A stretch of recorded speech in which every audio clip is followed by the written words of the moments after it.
I am who I'm meant to be. I am who I'm meant to be. Over and out, over and out again. My future needed clarity, so I could see how you react, how you react to me. Sacrificing stuff for them, you know. But and then it turns out that they don't give a damn about it. So it's just like ticking boxes. I mean, in general, I'm sure there's a lot of government people that do care, and the scientists and the medical people, they do care. But yeah, it's just that it always takes that one that just makes you roll your eyes and think, oh God, these are the people in charge. Because there's the Scottish deputy chief advisor or something. She broke the lockdown, and so it's not just one person. There's been a few like this, and then these are just the ones that are reported. Obviously, 10 Downing Street have denied and said it was essential travel for him, but the advice was if you had symptoms, you stay at home 14 days with the rest of your family. So I don't know what part of that means you can travel 250 miles to see your elderly parents. Oh no, and absolutely. perhaps pass the symptoms onto them, the virus. Yeah, no, just mental. Yeah, absolutely But yeah. mental. Ridiculous as well. Definitely something that I hope they address in the future, Yeah. if not anything else. Unfortunately, media kind of forgets about some of these things in 3 or 4 days. I'm assuming this will just go to the carpet. Oh, what a shame. Let's move on. Oh, it happened, but we can't do anything about it, so let's move on. Boris, where's that bus again? You know, the bus with 350 million for the NHS? Oh, it's happened, let's move on. We are holier now. I think I got some statistics here, because when I watched the update yesterday, I actually saw the slides. Okay. It says 90% of adults are avoiding contact with vulnerable people, which is great for the UK. This is the statistics of positivity. It's a bit more positivity since we talked about Boris and Trump. 96% of adults said they had tried to stay at least 2 meters away from each other, but I don't know. I think that one's kind of hit or miss. I think people are saying they're doing it, but I think that one's sort of, I've seen more people close together than I have separated and apart. So 86% of adults that left their home, the most common reasons were shopping for basic necessities and exercise. Although I am seeing a lot more people in Wales now walking around, even though that's not something they improved on. I know. I think people are just getting fed up. I think it comes back to that thing, doesn't it? It's like people can't be bothered to listen to anymore. The mixed signals and stuff are getting annoying. So they've just kind of gone, well, I'm fine. I have no symptoms, so it. Yeah, it's that kind of British thing where like we'll stick with it for a few weeks, like, oh yes, we'll pull together and get through this together. And then when the hype wears off, you're like, Yeah, absolutely. Maybe I'll just flout the rules because. Yeah, no, absolutely. And apparently, the lowest figure though is 41% of employed adults worked from home compared to around 12% last year. So kind of about what they sort of suspected would be the amount of people, because people have lost jobs sadly and stuff in this as well. So I think that'll be an important factor moving forward. Like it turns out, you can do a lot of the stuff at home rather than in a workplace where the only thing that's missing there is like just socializing with your colleagues. I suppose, but I don't know. I'd be interested to see how productive people are being at home rather than the office, or maybe they're more productive at home. You don't know. Yeah. But yeah. Absolutely. Definitely. Any more about the lockdown? There's a little bit more. It's not totally to do with not lockdown, but obviously this is a two-sided one, positive or negative. You can see it as both. Okay. You might think it's like to start with, but Sir Tom Moore, he had a knighthood. Oh, of course, yeah. Recently, which is a very good thing. He's a great man. He's great morals. I'm sure he's totally amazing. Absolutely. Then again, could it be a massive distraction from what is going on in the government right now? I know it's because that British thing again, which I was talking about. Like, we need a figure to pull through together. Yeah. We love to kind of make ourselves feel good, like the Churchillian way of being patriotic and. Absolutely, I think. Spirit. I definitely think it's a beautiful thing, and I think he absolutely deserves to be knighted, especially the fact he got the promotion and he's done so much at such an age. I'll be honest, I think maybe a little bit it's being pushed quite heavily to try and distract from kind of Boris and his team sort of fumbling it seems like a bit. They're really focusing on this guy. Like, yeah, I'm not doubting the fact that he's done amazing things like in the past few weeks, but Absolutely. really, Yeah, no, I think so it's much definitely attention. it's something that doesn't need as much attention as they're giving it.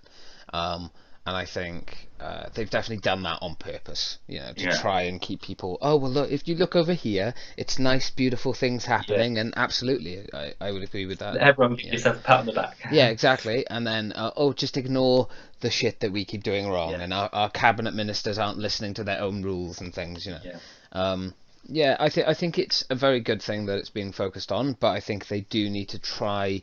I think in the next couple of weeks to start pushing the actual main focus of if you want to start opening the country back up, you need to be 100% transparent. You can't keep trying yeah. to distract us. There has to be, because otherwise something could happen, another spike could happen, and because you've been distracting people, people aren't going to notice it, and then it's going to get worse and worse and worse. So I definitely think they need to sort of balance it a bit better, maybe. Yeah, Yeah. definitely don't do stuff like that, because that stuff is important and I think it needs to be recognised. But absolutely there needs to be a balance of good and bad. Just as Yeah, we do when definitely. we talk about stuff. There's good things, but there's bad things too. You have to Oh acknowledge yes. both. You can't ignore one side just because your preference over the other. It just doesn't work. Well, that's the beauty of a good diverse conversation. Yes, yes, absolutely. We'll pull through this together. Yeah, no, absolutely. Um, yeah, anything else? 'Cause I haven't got anything, I'll be honest, for the lockdown. The Yeah, stuff I can't had. afford to So talking about it now. it's one of those things I think that's kind of drained us a bit, and I think it's nice to have that update, but then moving on Yeah, from it quickly is better than staying with it. yeah. Well, I think I've covered all I wanted to cover in that one, Okay, so with so the we can lockdown move on. over, yeah, absolutely. With the lockdown over, we'll go to games. Yeah. Yeah, so with regards to games, I finished The Walking Dead, the final season, which was emotional. Wouldn't be the word. I was a broken man for a while. I don't know. Have you Clever. I mean, you've played through the games, right? Or I've not finished the final season, but I've played through most of them. yeah. What was your kind of opinion on that series? Because obviously Telltale famously closed because they bought too many IPs and got greedy. Yeah, which we covered last week, didn't we? Yeah, Um, absolutely. I think that it's the pinnacle of the Telltale games, really. The Yeah, best ones, in my definitely. opinion. Oh no, Uh, I agree. it's kind of what people think of when they think of Telltale games as well. It's that certain one. It's struck a chord with everyone. I've seen millions of reaction videos to the season one, and Yeah, it was really kind of iconic. it was. And it's kind of maintains that good level of drama throughout its Tension. seasons. Good storytelling and kind of narrative driven. Yeah. But yeah, so obviously you've played the final season. Did it end well? Did it keep up that? I mean, unfortunately, with the final season, for obviously those who don't know, it was a troubled development. Obviously, Telltale did the first two episodes and then they sort of crashed out. They basically had no money. They got shut down. So Skybound took over. They actually, I believe they had an episode taken away. I did do a bit of research. I couldn't find anything, but I'm fairly certain they did. There was meant to be 5. There's only 4. Yeah, seems like a shorter season. Skybound did a good job, man. I think they pulled off the ending really well. I'm not going to spoil anything, just in case. I definitely recommend people go play it for themselves if they haven't. Especially if you love the franchise, it'll definitely hit a few chords. Yeah. But yeah, no, definitely a very good season. There were some kind of discrepancies and kind of things that contradicted stuff that had happened like in the first season and stuff, which kind of, I don't know, took me out of it a bit. But I completely understood why they did them, because it made that drama, it made it more exciting. But yeah, definitely a fun game, good writing. AJ's a bit of an asshole. I'll be honest. He definitely was probably my least favorite character, even though he's one of the pinnacle ones that you have to care about, because obviously it's Clem looking after him. But he was definitely the one that seemed to have been written in such a way that he came across like a villain for a lot of it. and you're meant to be teaching him. So it's, they kind of pulled it off in the end. I think Skybound kind of saved it, but Telltale really messed up on the beginning of the season, but the last episode saved it dramatically. So did Skybound take over the writing of this season, or was it kind of planned from the beginning? I think they actually did change, because they had to take off an episode and stuff was just so jumbled after Telltale. I think they did rewrite a few things and change a few things, and I think you can definitely tell that the first 2 episodes were done by Telltale, and then when you do the last 2, there's a huge contrast in Skybound and how they made their games compared to Telltale. You could definitely tell by the end of it, Telltale kind of just were pushing them out just for, they couldn't be asked anymore. But Skybound definitely really made it unique for those last 2 episodes and managed to pull it and save the season. So yeah, that's good. Good that it did that. It's kind of unheard of that another company just takes over like that. Oh yeah, I think it was just so popular that people were like, it needed to be finished. Yeah, and I think I'm sure they will have benefited from it as well. Oh, they would have got a lot for it. And I don't even think they Telltale sold their IPs for that much. I think they could have easily have sold the Walking Dead IP for a fuck ton, but I don't think they could. I think they were in such a position they were just kind of like just take it. We can't afford it anymore. So yeah, no, that was very, very good. Very good game, very good ending. But hopefully, if they do games like that in the future, another company will do it and change it up a bit, make the formula a bit different. Anything for Game On You? Well, obviously a new game is released, which I've been quite interested in. I've not purchased it, but it's called Maneater. No, I did. I actually managed to play this for a bit before I ended up coming to VIX. So, good game. It's an open world shark PG. Yeah, it's interesting. It's definitely. I haven't played a lot of it. I've played about the first 2 hours, but it's definitely an interesting play. I don't know if you remember. Do you remember the Jaws game that came out way back when on PS2? It's a much more refined and better version of that, essentially. Okay. But it's open world. You can go wherever you want, but there's like a leveling system, and you have to be a certain age and a certain size and a level and whatnot to fight certain animals. It's interesting. It really looks interesting. I've never heard anything kind of like it. Like it before. I would definitely say wait for it to go on sale, mind. But that's just my opinion. I got it. I didn't know it was coming out on PlayStation, so I ended up getting it on the Xbox. Which was slightly annoying, but no, it's fun. It's definitely a game I think I'd probably play more so to switch off and just kind of roam around as a Who doesn't want to be a man-eating shark? Yeah. Roaming around eating beachgoers and there's like boss battles and all sorts, isn't there? Yeah, I've only encountered humans very, very briefly in the first 2 hours, because a lot of the first 2 hours has been heavily sort of a very grindy experience on getting bigger and eating smaller fish and finding a big thing about it is collectibles, finding like these little crates and stuff which help level you up a lot quicker. You can sort of upgrade your shark, so you can have different abilities like sonar and stuff. It is very, very interesting. Well, I mean, do you reckon you'll get it? It's a wait for sale one, I think.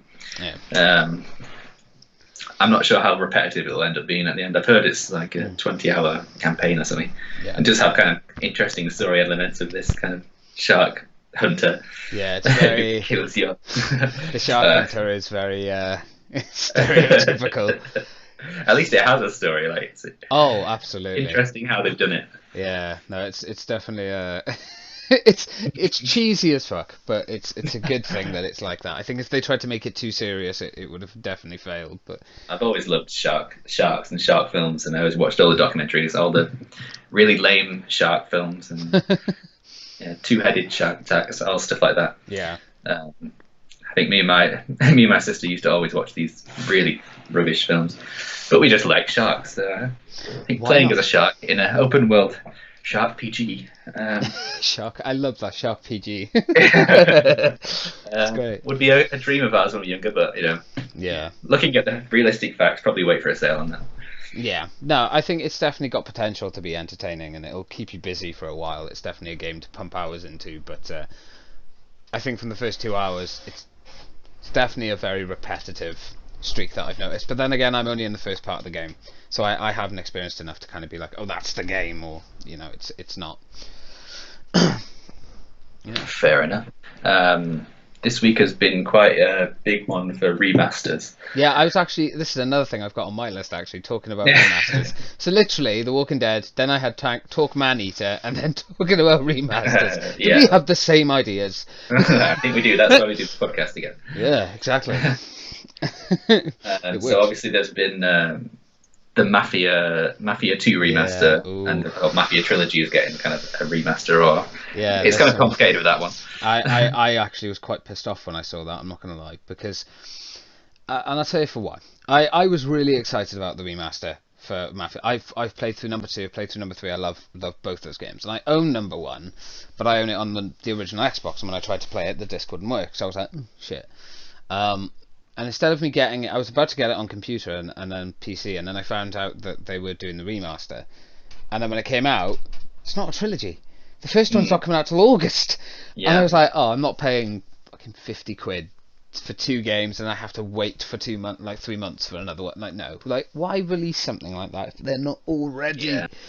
I don't get it. I mean, I haven't played the first 2, but I've started playing the third one because it was a PS Plus game not too long ago. And that's obviously been upgraded to Definitive Edition, where you get all the DLC for free now. Oh, yeah. Which is quite good. But I've played... The story seems quite good so far. I've not played too much of it, about an hour or 2. Yeah. I've heard reports of it being quite repetitive, though. The gameplay elements of the third one. It's a classic open world, kind of, oh, there's some side stuff, oh, you can do this. Yeah. It is good, though. I found the story to be quite compelling and definitely an interesting take on the Mafia series. Yeah, interesting kind of race elements in there as well. Yeah, that's something I did like about that game, is they weren't scared to kind of tackle those issues. There's like a warning at the start, like, we are trying to be realistic, so we're using terms that they would use at the time anyway. I think it's set in the 60s or 70s. Yeah, just came back after the war. Lots of kind of civil rights kind of stuff, and definitely. Mafia 3 is a very good one. Mafia 2 even better. I think Mafia 2 is better. Mafia 2 had some issues with it, mine, so I hope they kind of iron them out, and I'm excited for Mafia 1. Yeah. But I definitely think they maybe should have waited. Because I think it's definitely going to make them lose a lot of potential sales they could have had. I think they've kind of just pushed it out, like, oh, let's give them something, and may have kind of rushed the remaster of Mafia 2. Yeah, I haven't heard much about it, but from what I have heard, people were a bit, I think, deflated by apparently how it looks, and apparently it looks worse than on the previous generation of consoles. Yeah. And there's some audio issues or something where the dialogue only plays out of one ear and stuff like that. Oh Lord. It's got some stuff that needs to be worked on, I think. So it feels a bit rushed, especially when compared to other remasters that may have come out this week. Oh, absolutely. I was actually going to ask, before we talk about some of those remasters, because I have a funny feeling I might know a few of these. When it comes to remasters and stuff, do you think they're a cheap cash grab, or do you think they're a good idea for people that maybe haven't played those games in the past and now get an opportunity to play a somewhat, better version of those games? Yeah. As long as it's kind of justified, like maybe include all the previous DLC and have it a good quality remaster, like better graphics, kind of more smooth frame rate, whatever. Yeah. And as long as a good amount of time has passed since the original, then I suppose it's a good way of kind of bringing them forward a generation. Yeah. Of course, there are exceptions apart with like possibly Mafia 2 and stuff. Yeah. Like some of them seem a bit rushed. I think with Mafia 1 there have been screenshots and it looks incredible, but it's just whether I think a lot of their time has gone on to Mafia 1 clearly, and they've kind of just done a rush job. I mean, I can't imagine. Mafia 1 is kind of a remake, isn't it? Yeah, I can't imagine with Mafia 3 there's much that's changed. I mean, that game came out on PS4, so they've just upgraded it to Definitive Edition and kind of made it HDR or something. Yeah, so it's slightly better graphics and slightly better, but apparently people are seeing issues with that. I haven't seen any, but Mafia 3 did have a lot of issues when it released as well. So, I mean, as long as it's I don't see a problem. I think pricing it at 25 quid is a bit of a piss take. But if it's nice that if you own the game, they've kind of just transferred it over. Yeah. Good. A little bit of generosity goes a long way with these things. Absolutely. So, any other remaster stuff that you'd seen? Well, also that came out this week is Saints Row 3 remaster. I am super excited about that. Very, very excited. Apparently, that's getting a lot of high praise from a lot of critics. It was the best Saints Row game in my opinion as well. Yeah, I remember playing that one. I think it was better than the fourth one anyway. Yeah. A lot of people say the second one was good as well. Yeah, the second one was definitely good, but the third one for me was the best, and then the fourth one kind of took a step back. But it was still good, but it just didn't have the same feel and enjoyment. Yeah. But the actual remaster is apparently good quality as well. Like they've improved the particle effects, the graphics. It looks like a current gen game now. I mean, it never actually graphically it was never like a top of the bar, but it still always was a good game. And graphics aren't everything when it comes to these things. Yeah, I think that's the thing people focus on most. But I think if a game runs really well and it still looks a bit better, then that's fine. Yeah, absolutely. Was there any other remasters that came out this I'm just having a look now. recent ones? Really? Something that annoyed me was kind of they released different kind of versions of games from like PS3 to PS4, like Last of Us and Last of Us Remastered. I mean, it's kind of minimal improvements. It's kind of like that feels like a bit of a cash in when they release it at the end of a lifeline. Yeah, I think it's tricky especially when it comes to remasters. I think a company really needs to think about them before they do them, because what you have to look at is it worth remastering the game? So how long's the game been out for? Is it worth upgrading the graphics, and are they going to get enough praise for being upgraded, rather than it just looks the same, it's just and it runs like ass. That's the last thing you want for a remaster, especially I think it's especially when there's different development teams working on it than the original one. There's maybe some complications with that. Oh yeah, no, absolutely. Another remaster, obviously, but a remaster that did get a lot of praise, admittedly, was the Final Fantasy remake. For someone that I haven't played the Final Fantasy games, so I've got them all, just haven't played them. Okay. But the game definitely looks highly better and much more polished and stuff. That's how you do a remaster, Yeah. And then you got something on the other spectrum like Resident Evil 3, which was not praised. Was pretty much hated by every Resident Evil fan out there. I don't know if you've kind of had an opinion on either of them, or kind of anything that sort of came to them. I remember seeing some of the advertising material for 3, and that looked quite good. It looks like I saw some of the cinematics.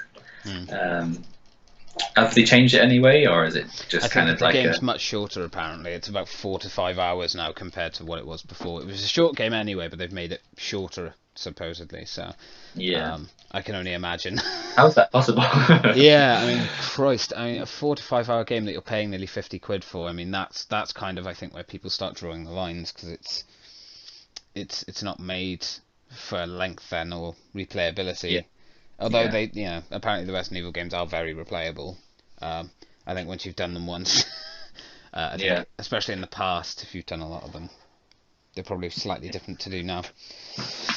Yeah, that's the thing. It's these one and done kind of, I don't know, experiences that are not quite as value for money as some other experience, maybe. Yeah. Aha. But yeah. I'm making my face bigger, so that it's not just like you on the screen. Like for the entire thing, it's just been like you main screen and then just me tiny. I'm like, that's not fair on Sean. So. Well, I don't mind being the poster boy. Beard. Yeah. Yeah. Any film? Did you want to move on from games? Or Yeah. No, absolutely. I know that today's obviously a bit shorter as well, because obviously you've got some plans because you're up in England. So I can actually go out and meet some people now. I know. Lucky. I think the only film that I've watched this week was The First Planet. So the newest trilogy, I've watched the first film finally of that. I was going to get through the second and the third one as well, hopefully now this week at some point. But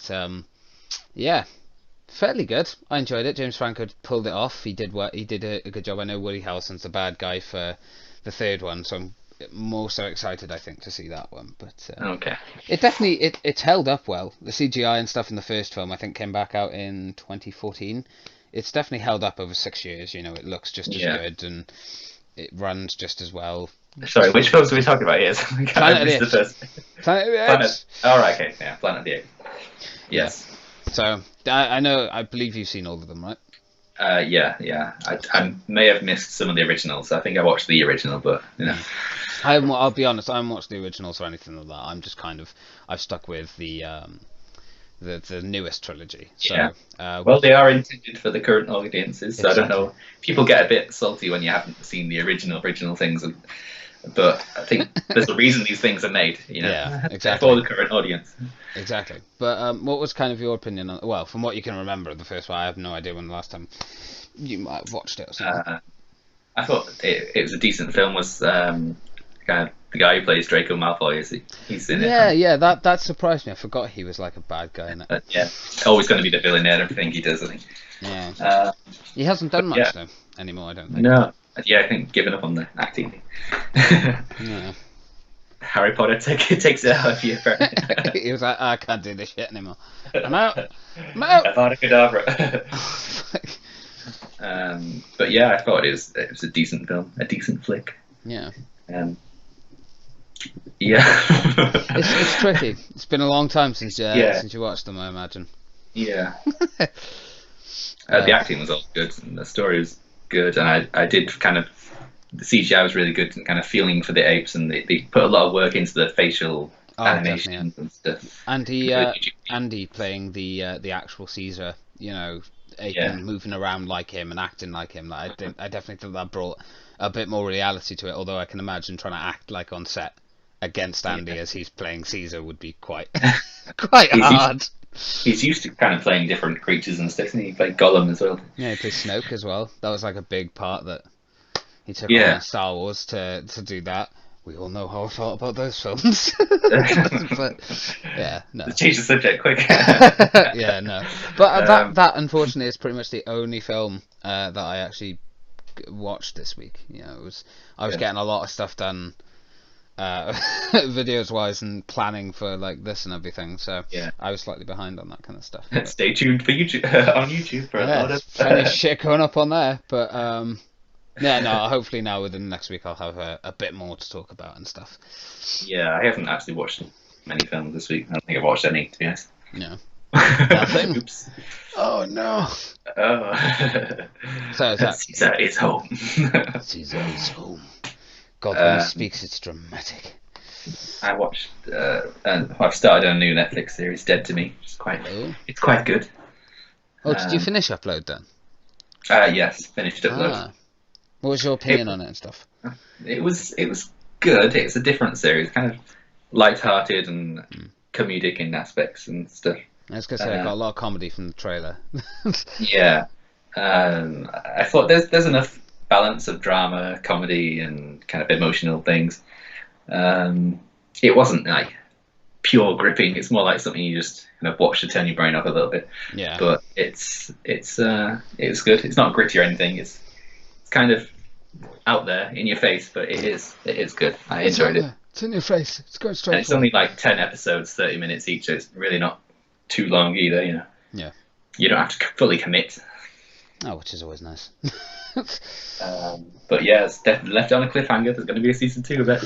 Ooh, okay. I'll have to get another free trial of Prime. I'll definitely have to have a look into that one. Definitely. Right. Is that the films and stuff done now and out of the way as well? Oh god, I think so. Yeah, right. Okay. Well, we're on to the last section, the conspiracy theory for this week, which was very kindly put in by Robin. Obviously, the conspiracy theory she brought up was the Black Knight satellite. Now, I have done my research on this. And I have done a lot of research on this. I spent quite a few hours last night actually watching documentaries and things on it, because I actually didn't know about this one, so I was quite fascinated by it. I won't give you my opinion yet because I want to read out the wiki for it, and obviously as always the wiki will be linked down below if anyone wants to go and have a quick look ganders. But if I get the wiki up for it now, it's definitely one I think you'll be on the same wavelength as me of how you feel about it, I think. Okay. Right, here we go. Ba-da-ba-ba-ba. Right, here we go. So I'll read through this and like each section like I did before. There's only two. There's the introduction and then the history. Okay. So I'll read through the introduction and then we'll go like we did before. So the Black Knight satellite conspiracy theory claims that there is a spacecraft in near polar orbit of the Earth that is an extraterrestrial origin, and that NASA is engaged in a cover-up regarding its existence and origin. This conspiracy theory combines several unrelated stories into one narrative. A photo taken during the STS-88 mission claimed by someone to show the Black Knight satellite is catalogued by NASA as a photo of the space debris, and space journalist James Oberg considers it as probable debris of a thermal blanket confirmed as lost during one of the biggest missions they had. Now I'll send you the photo through so you can sort of gander at it, and then we'll have a quick talk about that. But hearing that kind of stuff, what's kind of your... I would love that to be true. It's something new. I love all that kind of sci-fi stuff. The some kind of alien spaceship that's a big cover-up that they're kind of investigating would be awesome. Ooh. So there's the photo of it, right? That's probably the most clear photo you get. Now there are other photos of this this so-called satellite that is up in space. I mean, I'm not an expert on what debris looks like, but that doesn't look like debris to me. But they also we'll get into the history now, and then we'll get into the final little bit. Ooh. So that photo is the 1998 NASA photo of the space debris, an object believed by some conspiracy theorists to be an extraterrestrial satellite, the Black Knight. When they call it space debris, what they mean is just a space blanket. It's a blanket that was confirmed to have been lost on the mission previous to when that photo was taken.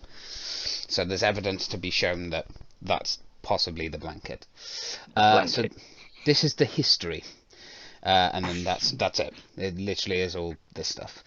According to some UFO conspiracy theorists, the Black Knight is an artificial satellite of extraterrestrial origin which has orbited the Earth for approximately 13,000 years. The satellite story is most likely a conflation of several disconnected stories about various objects and their interpretations, all of them well documented independently and none using the term Black Knight upon the first publication. According to Senior Education Support Officer Martina Reederpath of the Armara Planetarium in Northern Ireland, quote, Black Knight is a jumble of completely unrelated stories, reports of unusual science observations, authors promoting fringe ideas, classified spy satellites, and people over-interpreting photos. These ingredients have been chopped up, stirred together, and stewed on the internet to one rambling and inconsistent dollop of myth, end quote. The origin of Black Knight legend is often retrospectively dated back to natural extraterrestrial repeating sources supposedly heard during the 1899 radio experiments of Nikola Tesla, and long-delayed echoes first heard by amateur radio operator Jørgen Hulse in Oslo, Norway in 1928. Brian Dunning of the Skeptopoid podcast attributes Tesla's 1899 radio signals to pulsars which were not identified until 1968. So hearing that kind of stuff, so the first evidence of it was back when Nikola Tesla apparently heard four numbers, 1, 2, 3 and 4.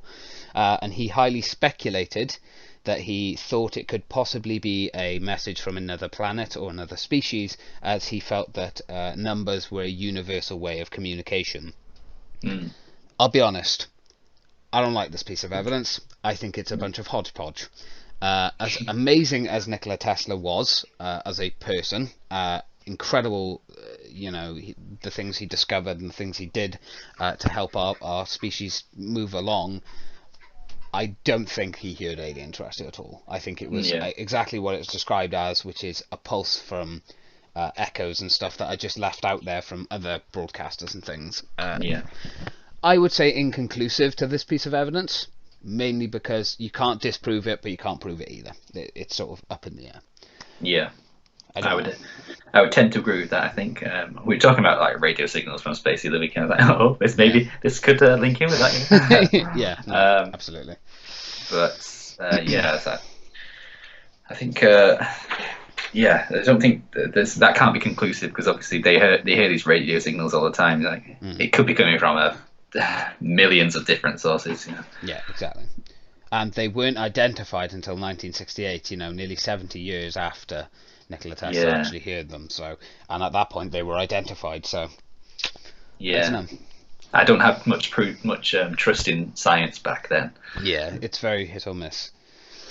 Right, here's the next bit. In 1954, UFO researcher Donald Keyhole told newspapers that the United States Air Force... Yeah, brilliant. Newspapers that the United States Air Force had reported that 2 satellites orbiting Earth had been detected. At the time, no country had the technology to launch a satellite. Skeptics have noted that the Keyhole had been promoting a UFO book at the time, and the news stories were likely written tongue-in-cheek and not intended to be taken seriously. So we had a bit of bias there, trying to promote something. Exactly. Yeah, no, this is another piece of... there's 3 really strong pieces of evidence that come with this. This is the second one. The first one was obviously the Nikola Tesla thing. I think this can completely be debunked. He had a complete bias in trying to push the narrative that it was a UFO, considering he had a book coming out based on them. So I absolutely coincidence. I absolutely think his testimony can be thrown out of the window, because it's just... He's obviously pushing a narrative. He wants to sell this book as well that was coming out. I believe, it doesn't actually say here, but I believe it was about 2 or 3 months before his book was to be released as well. So it's fairly new stuff.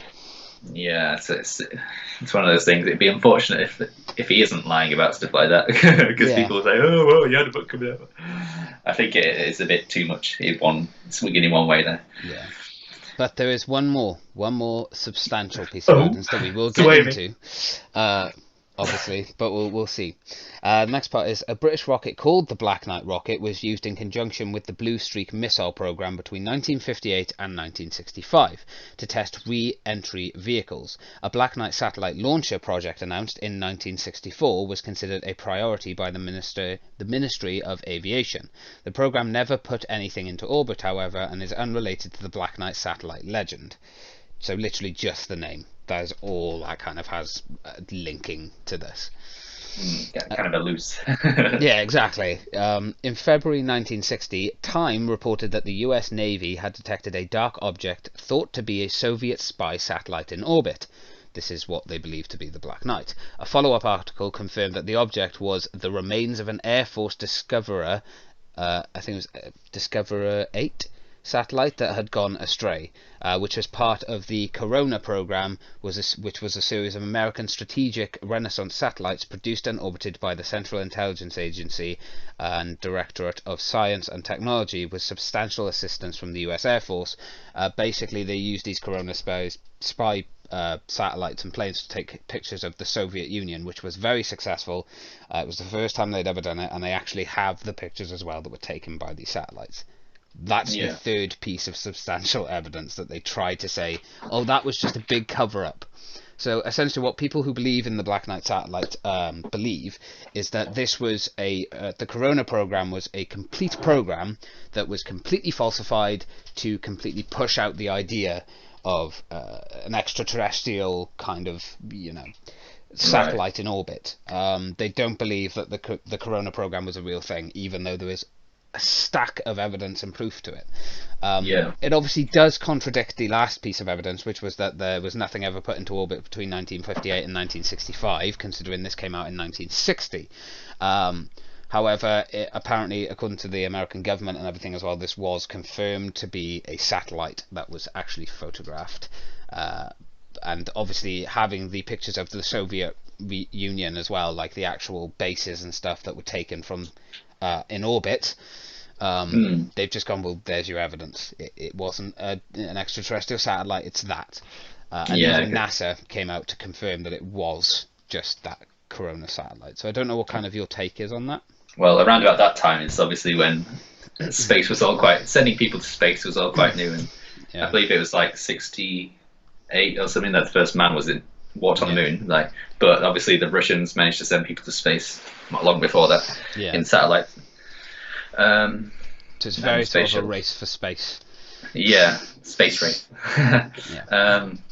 So it's all kind of a bit new and a bit up in the air. Like, oh, if we can send someone up there, what else is up there? I think people were kind of looking for stuff that maybe isn't there. I But definitely it's an interesting one. I would definitely say with that one, with the stack of, if there wasn't so much evidence against this sort of part of the evidence, I would definitely say it could be classed as inconclusive. But for me, it's a completely conclusive answer. Like, there's plenty of evidence to suggest that the things they're suggesting now were done by a program which was successful. It worked. That's one reason why they found out so much information about the Soviet Union. Yeah. So for me, by this point, what's your kind of opinion on the Black Knight satellite? Do you still think it could be a possibility, or are you seeing too much evidence against it? What's your kind of take? So, there's still a bit more, but well, with this one, with the Black Knight, I think that maybe that's a bit too up in the air at the moment. I don't think people are kind of making a narrative of that one, I think. Yeah. But having said that, it'd be interesting to know what NASA isn't telling us, because obviously they're in a position where they know more about things outside of this universe, in space. Maybe they found something, but it's all inconclusive right now, isn't it? So yeah. Okay. Here's the next bit. There's three more to read through. This is quite an interesting one. This they're only small, but this one is quite an interesting one. In 1633, astronaut Gordon Cooper supposedly reported a UFO sighting during his 15th orbit in Mercury 9 that was confirmed by tracking stations. But there is no evidence that this happened. Neither NASA's mission transcripts nor Cooper's personal copies show any report being made during the orbit. So when he came back down, he claimed to have seen it, but didn't report it while up in the air. I think the anti-gravity went to his head. Do you think he maybe imagined it when he came back down and went, oh, I should have mentioned it? But the interesting part I found about this was that it was confirmed by tracking stations, but there was no evidence that it happened. So he never pointed it out, but there was a confirmation that something was orbiting them at the time. Right. You would have thought he'd have emphasised that in his personal logs and stuff. Yeah, especially if he's up there, you'd think he would have brought that up. Yeah, they've got to send loads of information back down, because obviously they can't send everyone up to space. They've got to rely on these people to send them information. I think if he definitely forgot, that's definitely definitely a bad astronaut. He forgot shit.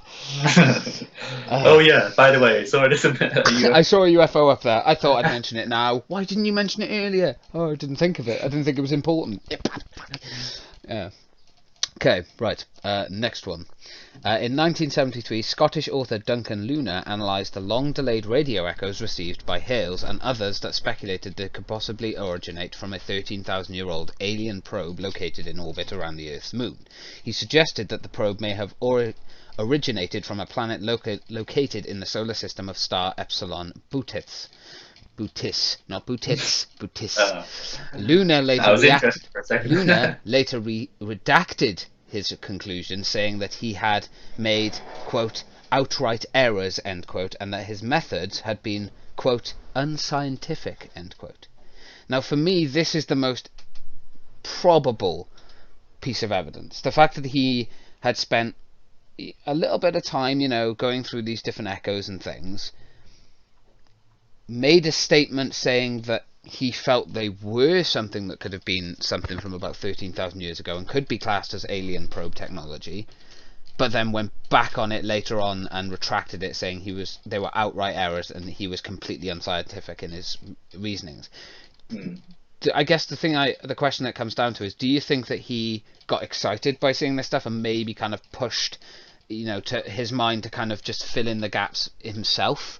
Or do you think he was forced to point out that this was fake, that maybe NASA and the government came to him and went, get rid of your shit or we'll get rid of you? That kind of... It's like that thing of like the Men in Black kind of myth, that they visit people who have seen them and force them. Yeah. Do you think there could possibly be a cover-up from NASA and the government, or do you think that he maybe filled in the blanks himself?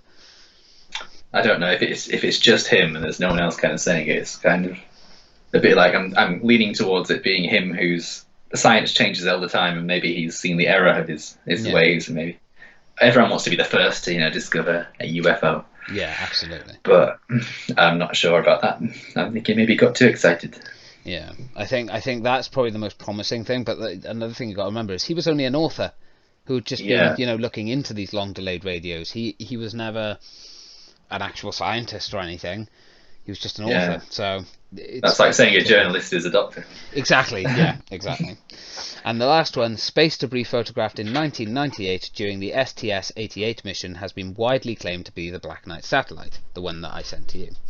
Yeah. The space journalist James Oberg considers it probable that the photographs are a thermal blanket that was confirmed as lost during an EVA by Jerry L. Ross and James H. Newman, the two astronauts that actually lost one of their thermal blankets while on one of these expeditions. Okay.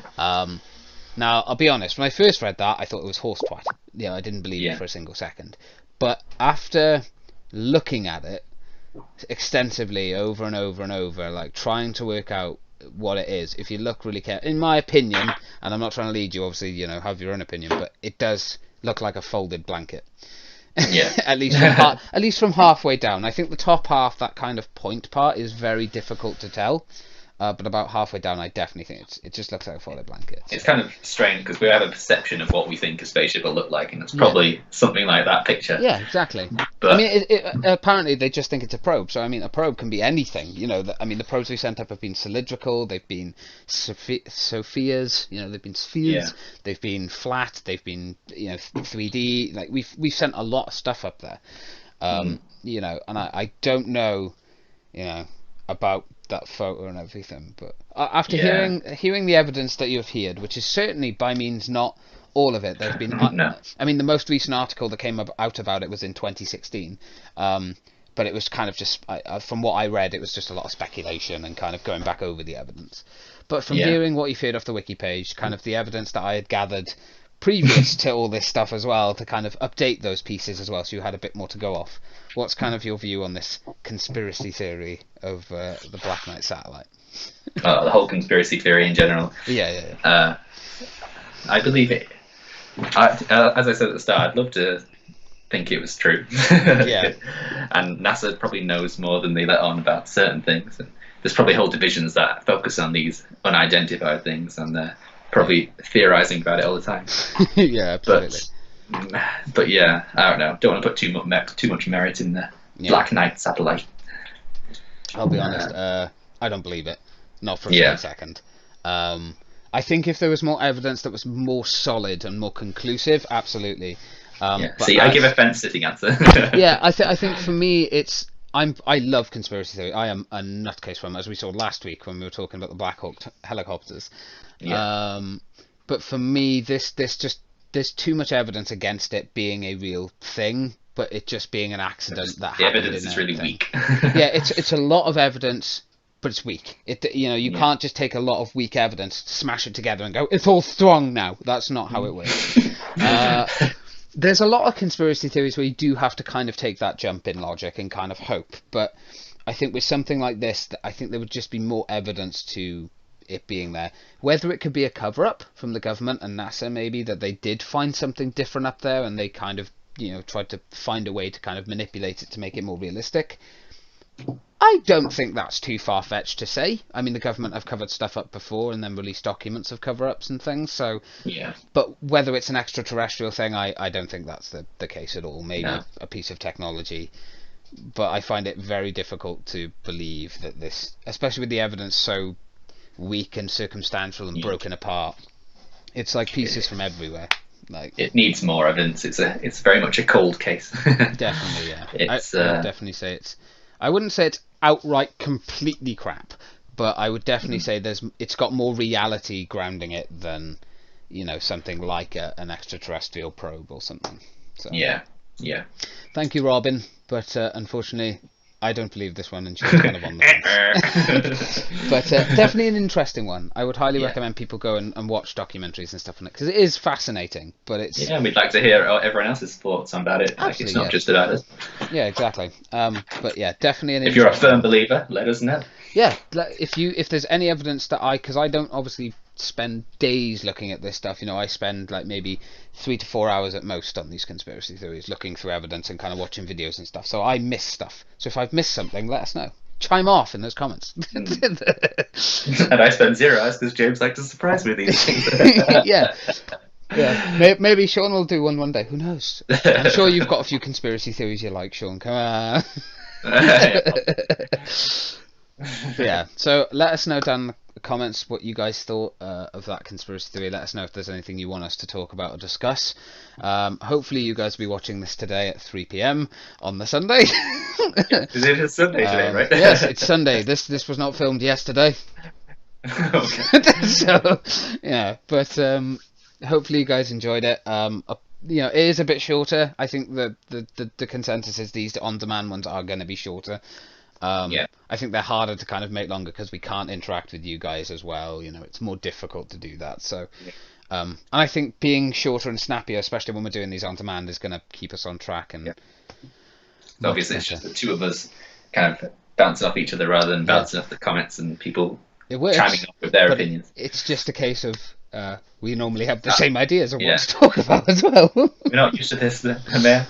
Yeah. So I think it's been successful there. So yeah, definitely shorter, but I don't know. I kind of like the shorter format for on demand. I think it's harder to do a longer show on demand. It's still an hour, so I mean, it's not bad. I know Sean has got plans today as well, so I won't keep him any longer.